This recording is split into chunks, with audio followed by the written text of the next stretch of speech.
You're listening to the Corbett Report.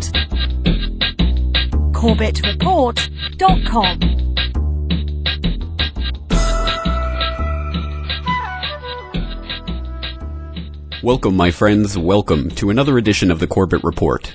I am your host, James Corbett, podcasting to you, as always, from the sunny climes of Western Japan on this second day of July, 2011. The Declaration of Independence, written by Thomas Jefferson and passed in Congress as a unanimous declaration of the 13 United States of America, July 4th, 1776. When in the course of human events it becomes necessary for one people to dissolve the political bands which have connected them with another, and to assume among the powers of the earth the separate and equal station to which the laws of nature and of nature's God entitle them, a decent respect to the opinions of mankind requires that they should declare the causes which impel them to the separation. We hold these truths to be self-evident, that all men are created equal, that they are endowed by their Creator with certain unalienable rights, that among these are life, liberty, and the pursuit of happiness, that to secure these rights governments are instituted among men, deriving their just powers from the consent of the governed, that whenever any form of government becomes destructive of these ends, it is the right of the people to alter or to abolish it, and to institute new government, laying its foundation on such principles and organizing its powers in such form as to them shall seem most likely to affect their safety and happiness. Prudence, indeed, will dictate that governments long established should not be changed for light and transient causes, and accordingly all experience hath shewn that mankind are more disposed to suffer while evils are sufferable, than to right themselves by abolishing the forms to which they are accustomed. But when a long train of abuses and usurpations, pursuing invariably the same object, evinces a design to reduce them under absolute despotism, it is their right, it is their duty to throw off such government, and to provide new guards for their future security. Such has been the patient sufferance of these colonies, and such is now the necessity which constrains them to alter their former systems of government. The history of the present King of Great Britain is a history of repeated injuries and usurpations, all having in direct object the establishment of an absolute tyranny over these states. To prove this, let facts be submitted to a candid world. He has refused his assent to laws, the most wholesome and necessary for the public good. He has forbidden his governors to pass laws of immediate and pressing importance, unless suspended in their operation till his assent should be obtained, and when so suspended he has utterly neglected to attend to them. He has refused to pass other laws for the accommodation of large districts of people, unless those people would relinquish the right of representation in the legislature, a right inestimable to them and formidable to tyrants only. He has called together legislative bodies at places unusual, uncomfortable, and distant from the depository of their public records, for the sole purpose of fatiguing them into compliance with his measures. He has dissolved representative houses repeatedly for opposing with manly firmness his invasions on the rights of the people. He has refused for a long time, after such dissolutions, to cause others to be elected, whereby the legislative powers, incapable of annihilation, have returned to the people at large for their exercise, the state remaining in the meantime exposed to all the dangers of invasion from without and convulsions within. He has endeavored to prevent the population of these states, for that purpose obstructing the laws for naturalization of foreigners, refusing to pass others to encourage their migrations hither, and raising the conditions of new appropriations of lands. He has obstructed the administration of justice by refusing his assent to laws for establishing judiciary powers. He has made judges dependent on his will alone for the tenure of their offices and the amount and payment of their salaries. He has erected a multitude of new offices and sent hither swarms of officers to harass our people and eat out their substance. He has kept among us in times of peace standing armies without the consent of our legislatures. He has affected to render the military independent of and superior to the civil power. He has combined with others to subject us to a jurisdiction foreign to our Constitution and unacknowledged by our laws, giving his assent to their acts of pretended legislation. For quartering large bodies of armed troops among us. For protecting them by a mock trial from punishment for any murders which they should commit on the inhabitants of these states. For cutting off our trade with all parts of the world, for imposing taxes on us without our consent, for depriving us in many cases of the benefit of trial by jury, for transporting us beyond seas to be tried for pretended offenses, for abolishing the free system of English laws in a neighboring province, establishing therein an arbitrary government, and enlarging its boundaries so as to render it at once an example and fit instrument for introducing the same absolute rule into these colonies, for taking away our charters, abolishing our most valuable laws, and altering fundamentally the forms of our governments, for suspending our own legislatures and declaring themselves invested with power to legislate for us in all cases whatsoever. He has abdicated government here by declaring us out of his protection and waging war against us. He has plundered our seas, ravaged our coasts, burnt our towns, and destroyed the lives of our people. He is at this time transporting large armies of foreign mercenaries to complete the works of death, desolation, and tyranny already begun with circumstances of cruelty and perfidy scarcely paralleled in the most barbarous ages and totally unworthy the head of a civilized nation.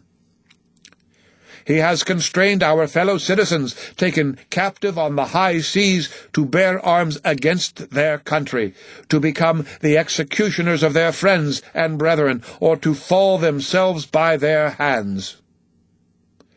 He has excited domestic insurrections amongst us, and has endeavored to bring on the inhabitants of our frontiers the merciless Indian savages whose known rule of warfare is an undistinguished destruction of all ages, sexes, and conditions. In every stage of these oppressions we have petitioned for redress in the most humble terms. Our repeated petitions have been answered only by repeated injury. A prince whose character is thus marked by every act which may define a tyrant is unfit to be the ruler of a free people. Nor have we been wanting in attentions to our British brethren. We have warned them from time to time of attempts by their legislature to extend an unwarrantable jurisdiction over us. We have reminded them of the circumstances of our emigration and settlement here. We have appealed to their native justice and magnanimity, and we have conjured them by the ties of our common kindred to disavow these usurpations which would inevitably interrupt our connections and correspondence. They, too, have been deaf to the voice of justice and of consanguinity. We must, therefore, acquiesce in the necessity which denounces our separation, and hold them, as we hold the rest of mankind, enemies in war, in peace friends. We therefore, the representatives of the United States of America, in General Congress assembled, appealing to the Supreme Judge of the world for the rectitude of our intentions, do, in the name and by authority of the good people of these colonies, solemnly publish and declare that these united colonies are, and of a right ought to be, free and independent states, that they are absolved from all allegiance to the British Crown, and that all political connection between them and the state of Great Britain is and ought to be totally dissolved, and that, as free and independent states, they have full power to levy war, conclude peace, contract alliances, establish commerce, and to do all other acts and things which independent states may of right do. And for the support of this declaration, with a firm reliance on the protection of divine providence, we mutually pledge to each other our lives, our fortunes, and our sacred honor. Read by Rick Kistner. For Lit to Go on the web at fcit.usf.edu. Welcome, my friends, to episode 193 of the Corbett Report podcast, Philosophy of Freedom, the Declaration of Independence. And as I'm sure my American listeners do not need to be told, of course, this is the July 4th Independence Day long weekend. So once again, while people are out enjoying time with friends and family and enjoying barbecues and fireworks, it is a time when we can turn our minds to somewhat weightier matters than we usually do and start to think of the significance of the signing of that document, the Declaration of Independence, on the 4th of July, 1776. And this is a part of the Philosophy of Freedom series in this podcast because I feel that this is one of the most important political, philosophical documents in the history of human civilization. And I say that not as an American, but as a Canadian living in Japan who has none of the type of emotional or any other type of baggage or biases towards this document that you might expect from, say, an American. And that's not to say that Americans just blindly cherish these documents, but some of them do. Some of them don't really understand the importance or significance of this document and are unable to place it in the context of where it was coming from and what it really tells us today about the way we should be conducting our political relations with each other and on what philosophical basis those should stand or fall. Now, this is an extremely, extremely important subject and one that goes to the very heart of what we are doing here at the Corbett Report. And it's one that I would like to elucidate at much greater length today. But while there are many, many, many mainstream sources where you can find out more about the Declaration of Independence and the Revolutionary Generation, and I would wholeheartedly, absolutely 100% encourage you to seek out and find those sources and to find out more information about the drafting of this document. But today, I don't want to talk about the Declaration of Independence as an historical relic or something that is in the past and should be kept there, which is, I think, the gist and thrust of most of the mainstream videos and lectures and speeches that use the Declaration of Independence as a shining example of what the United States was founded upon, but never really seek to place it into our current political context. Because I think this is very much a living document, and if it was philosophically true 230 or 40 years ago, it is nonetheless true today.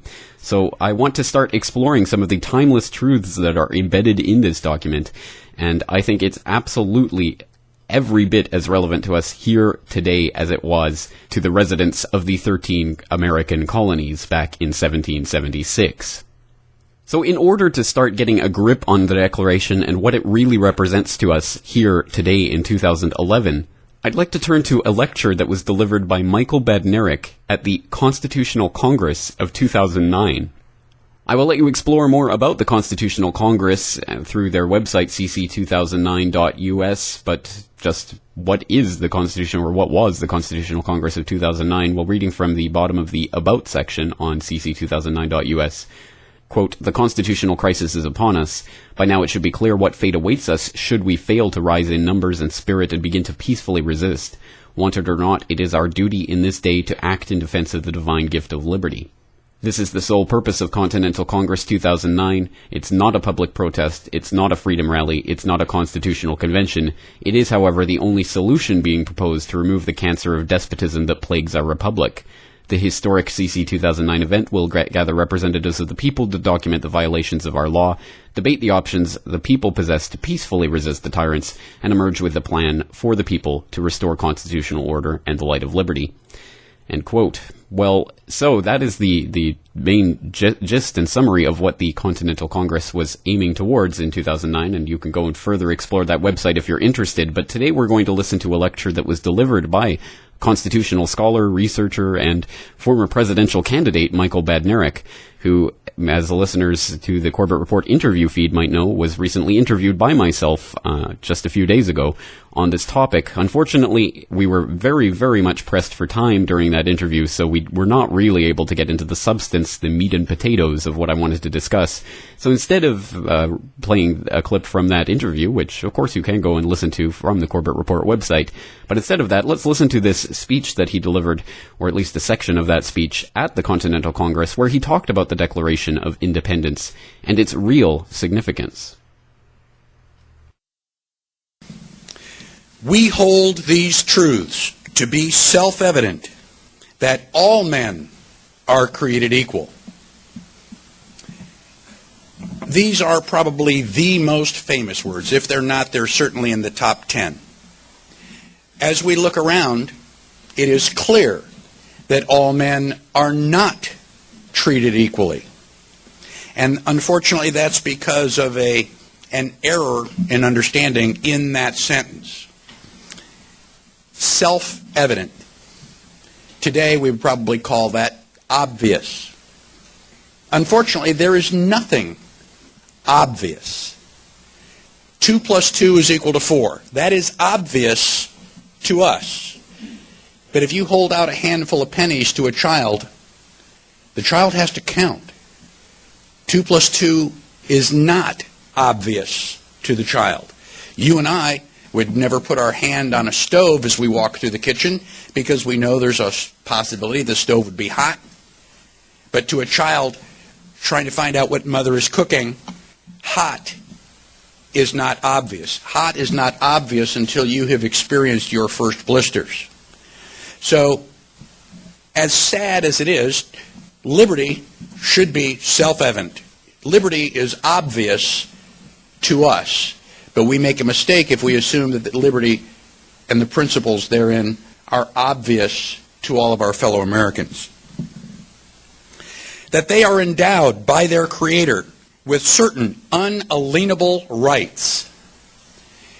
I pronounce that word unalienable for a reason. The root to that word is lien. If you want to take out a mortgage on your home, the bank will loan you money, but your house is now collateral. The bank will put a lien on your property. That means that it is still your property, but it has certain limitations, certain conditions that have been placed upon the property. Before you can sell that property, you have a requirement to satisfy that lien. So if your rights are unalienable, they are rights which cannot have conditions put on them. You have freedom of religion, not freedom of religion if you are Jewish, Catholic, or Protestant.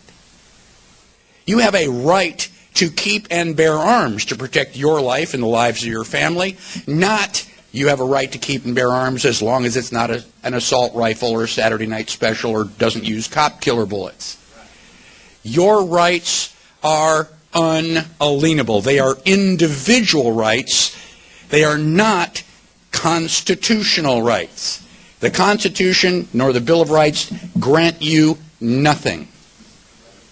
You have those rights in spite of those pieces of paper. The people in China have a right to life.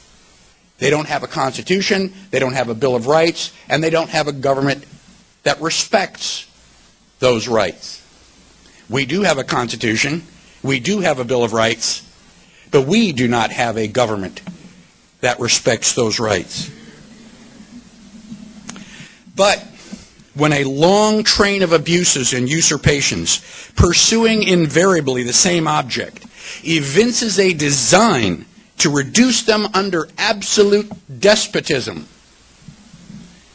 the Patriot Act, the Military Commissions Act, the Homegrown Terrorism Act, and the $1 trillion bailouts and stimulus packages, if these do not constitute a long train of abuses pursuing invariably the same object, I don't know what it would require. What would our government have to do before people in the United States realize that this is not the reason the Founding Fathers established our constitutional republic? It is their right, it is their duty to throw off such government and to provide new guards for their future security. Not only do we have a right to protect ourselves from a government out of control, we have a moral obligation to do so.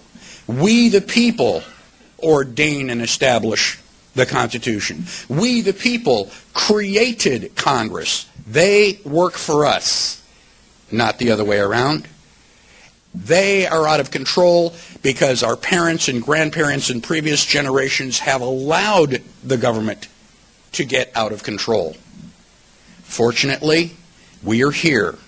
We are now, and we will, in this process of the Continental Congress, begin providing for new guards for our future security.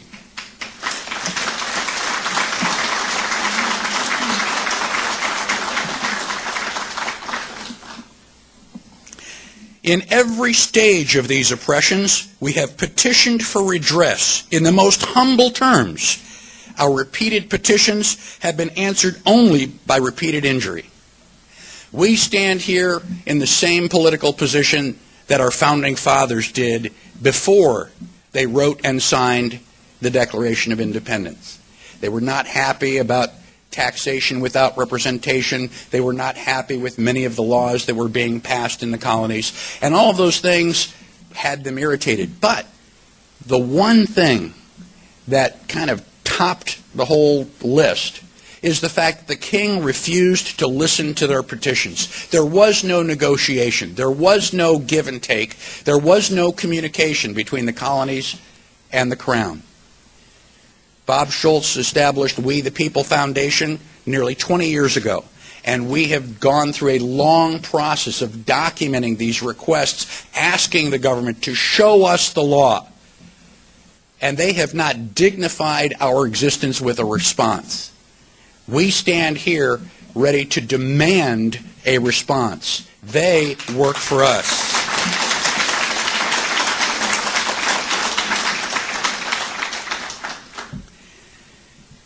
I have told people over and over again that liberty is not my highest priority. Liberty is my only priority. I eat and sleep.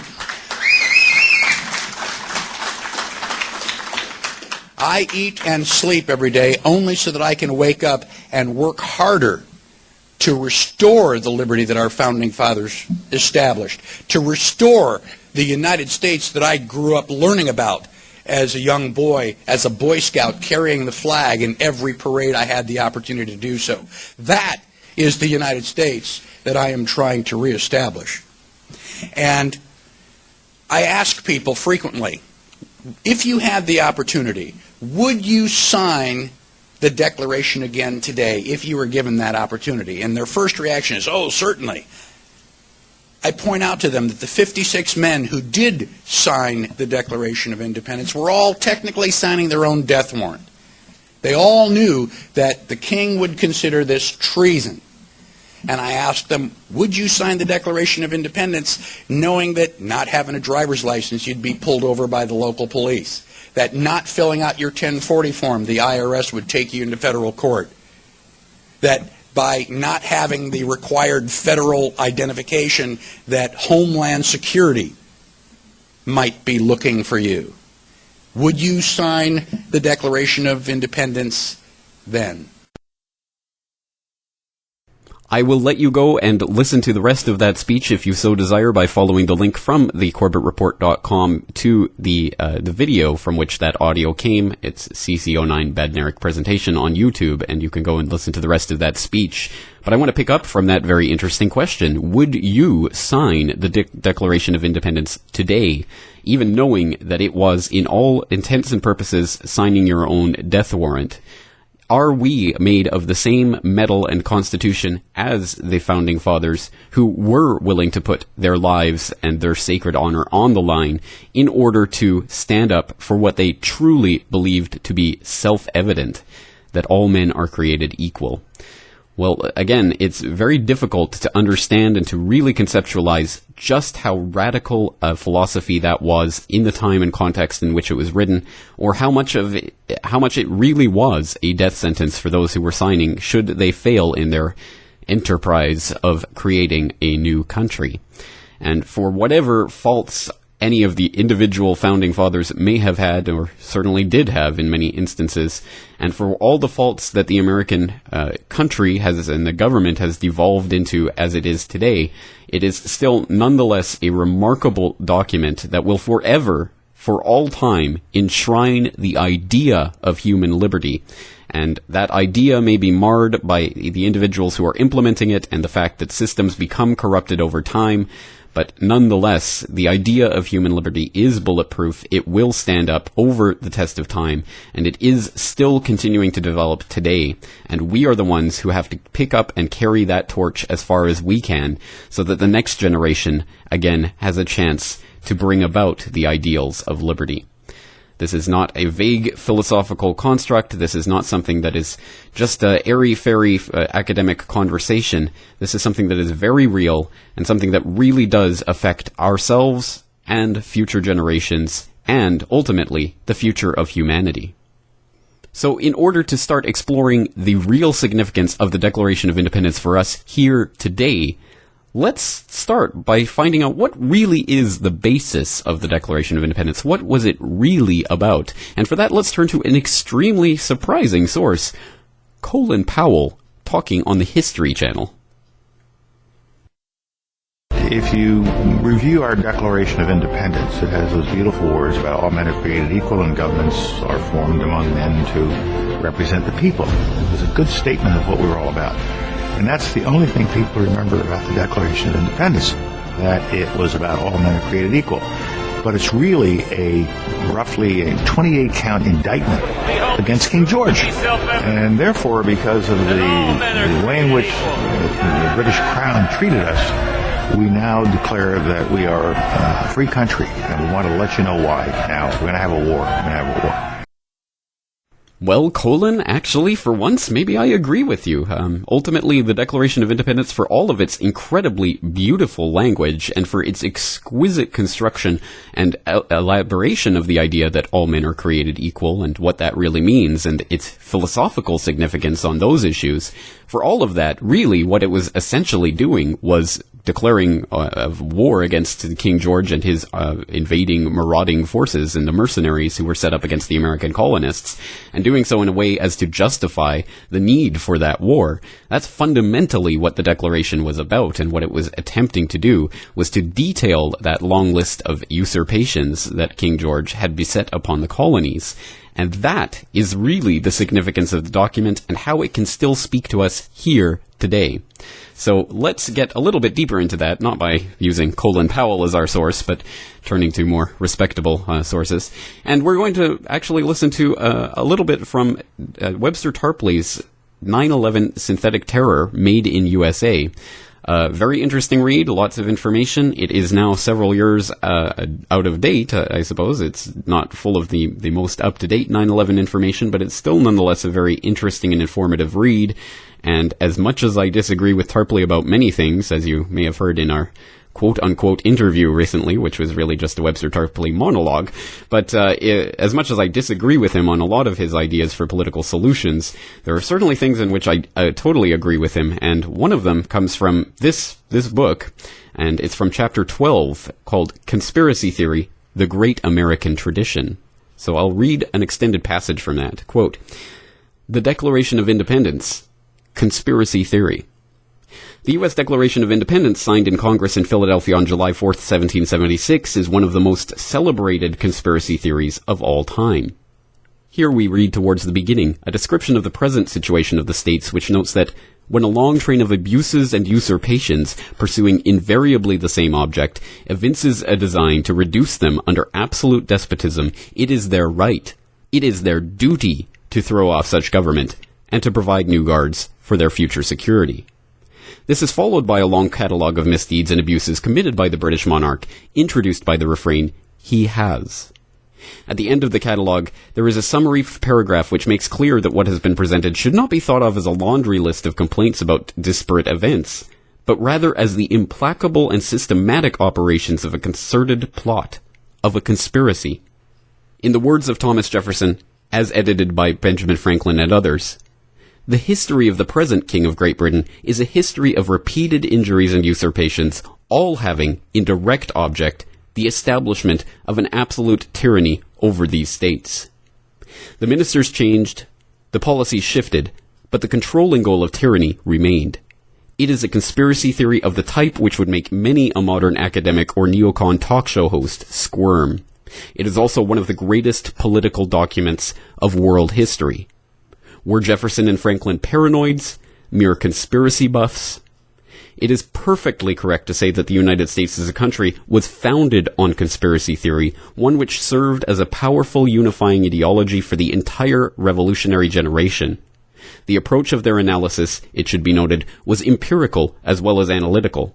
They recognized the need to back up their conspiracy theory with an abundant supply of factual material. This point of documentation and intelligibility is a key point, which the analysts and researchers of today need to remember." End quote.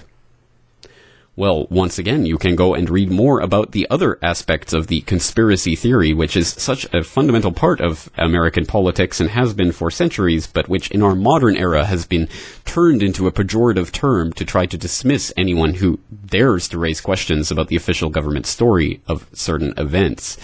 So again, that's a very, very interesting read, and I think that very much goes to the heart of what I am attempting to put across today, that although, of course, the Declaration of Independence is extremely important for the ideas that it presents in its preamble, but for the long list of usurpations that King George III was accused of, the list of grievances against King George, well, that is really the meat and potatoes of the document, and it is that ultimately propels the signers of that document, the drafters of that document, everyone who agreed in spirit with that document at the time, propelled them towards a revolution, an actual war where they literally put their lives on the line for the ideals that they were willing to stand up for and to fight against those long list of abuses and usurpations that they noted.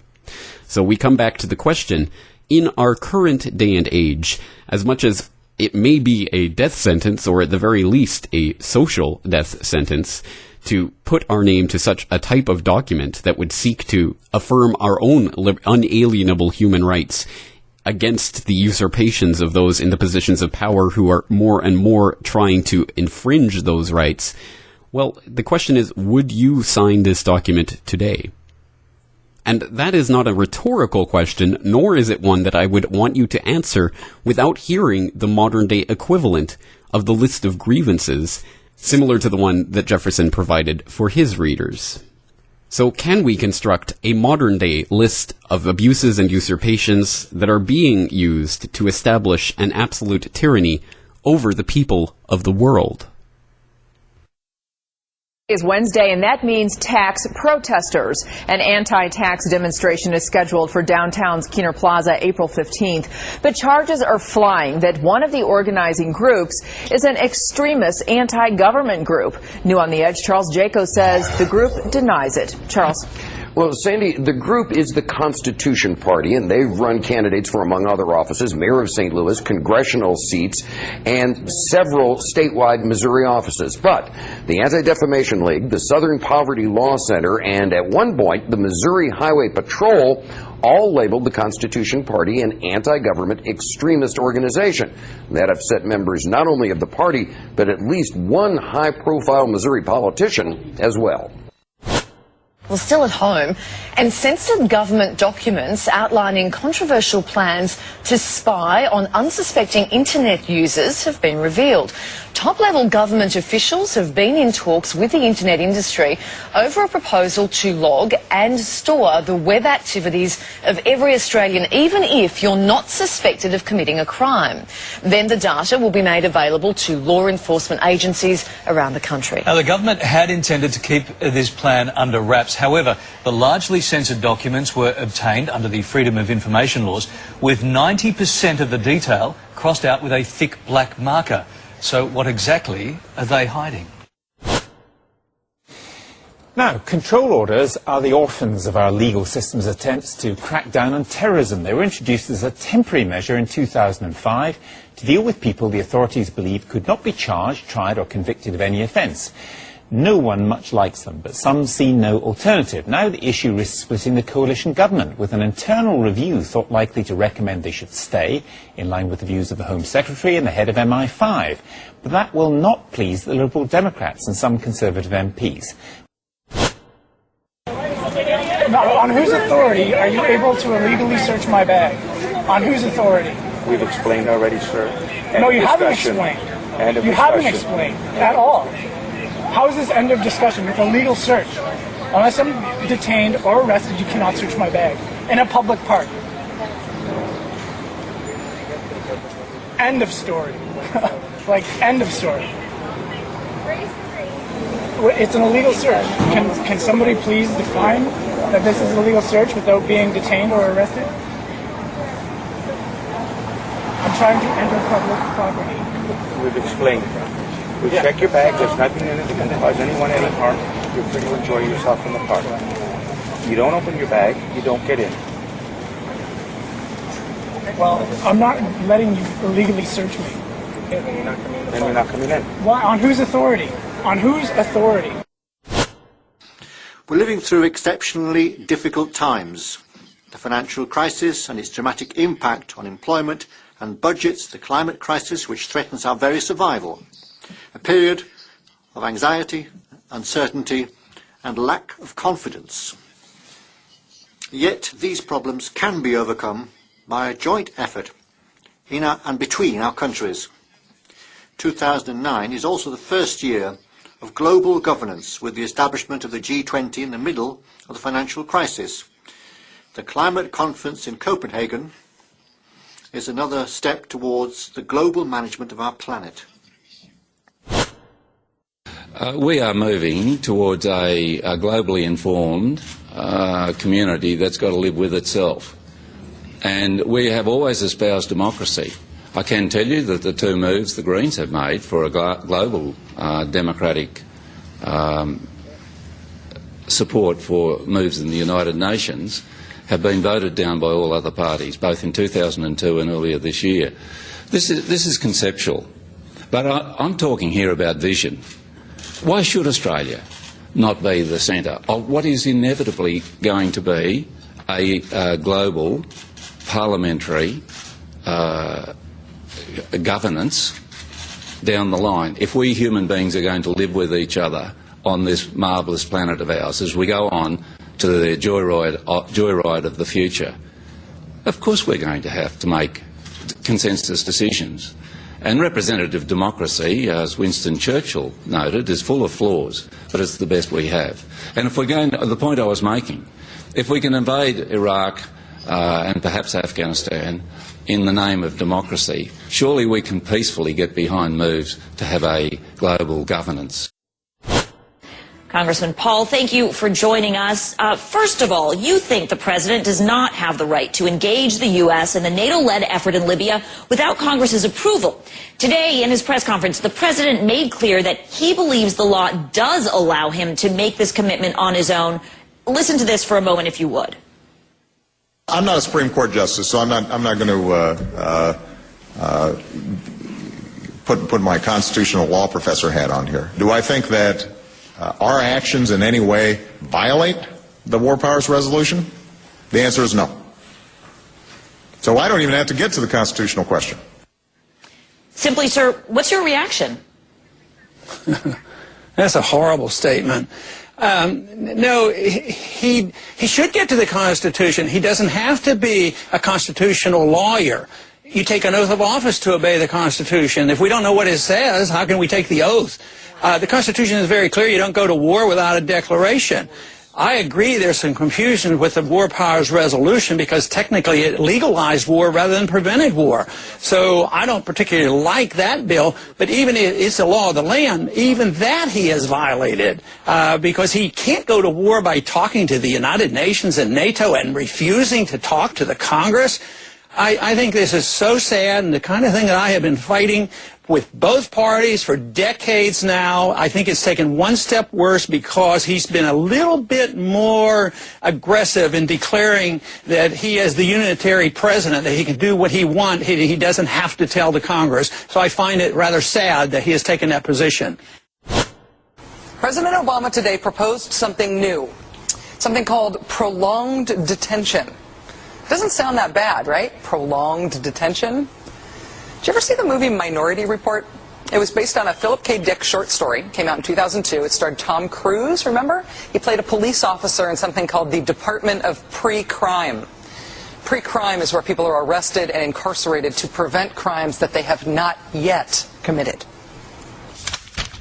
Mr. Marks, by mandate of the District of Columbia Pre-Crime Division, I'm placing you under arrest for the future murder of Sarah Marks and Donald Dubinos take place today, April 22nd, at 0800 hours 4 minutes. No, I didn't do anything. You didn't do anything, but you're gonna. Future murder. Creepy, right? Putting somebody in jail not for what they've done, but for what you're very sure they're going to do? There may be a number of people who cannot be prosecuted for past crimes. In some cases because evidence may be tainted, but who nonetheless pose a threat to the security of the United States. We're not prosecuting them for past crimes, but we need to keep them in prison because of our expectation of their future crimes. The TSA saying it did the right thing, forcing a 95-year-old woman with cancer to take off her adult diaper to be searched. Now, the woman and her daughter were flying out of Florida 2 weeks ago. They were going through security when they say the TSA agent felt something suspicious on the woman's leg, then took her to a private room to be searched. Listen to this. And they came out and told me that it had something to do with her Depends, that it was wet and it was firm and they couldn't check it thoroughly. She would have to remove it. And I said, I don't have an extra one with me. Normally this isn't a problem. And she said that she could not complete the security check without the Depends off. Here's the TSA's response. Quote, while every person and item must be screened before entering the secure boarding area, TSA works with passengers to resolve security alarms in a respectful and sensitive manner. We've reviewed the circumstances involving this screening and determined that our officers acted professionally and according to proper procedure.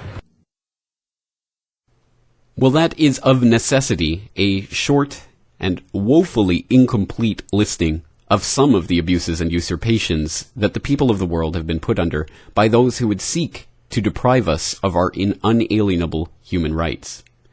But the question, of course, is what are we to do about it? Well, let's once again re-listen to the final words of the Declaration of Independence as drafted by Thomas Jefferson in June of 1776 and ask ourselves the question of what the meaning of Independence Day really is. That's it for today. I am your host, James Corbett, thanking you for joining me and asking you to join me again next week for another edition of the Corbett Report. In every stage of these oppressions, we have petitioned for redress in the most humble terms. Our repeated petitions have been answered only by repeated injury. A prince whose character is thus marked by every act which may define a tyrant is unfit to be the ruler of a free people. Nor have we been wanting in attentions to our British brethren. We have warned them from time to time of attempts by their legislature to extend an unwarrantable jurisdiction over us. We have reminded them of the circumstances of our emigration and settlement here. We have appealed to their native justice and magnanimity, and we have conjured them by the ties of our common kindred to disavow these usurpations which would inevitably interrupt our connections and correspondence. They, too, have been deaf to the voice of justice and of consanguinity. We must, therefore, acquiesce in the necessity which denounces our separation, and hold them, as we hold the rest of mankind, enemies in war, in peace friends. We, therefore, the representatives of the United States of America, in General Congress assembled, appealing to the Supreme Judge of the world for the rectitude of our intentions, do, in the name and by authority of the good people of these colonies, solemnly publish and declare that these united colonies are, and of a right ought to be, free and independent states, that they are absolved from all allegiance to the British Crown, and that all political connection between them and the state of Great Britain is and ought to be totally dissolved, and that, as free and independent states, they have full power to levy war, conclude peace, contract alliances, establish commerce, and to do all other acts and things which independent states may of right do. And for the support of this declaration, with a firm reliance on the protection of divine providence, we mutually pledge to each other our lives, our fortunes, and our sacred honor.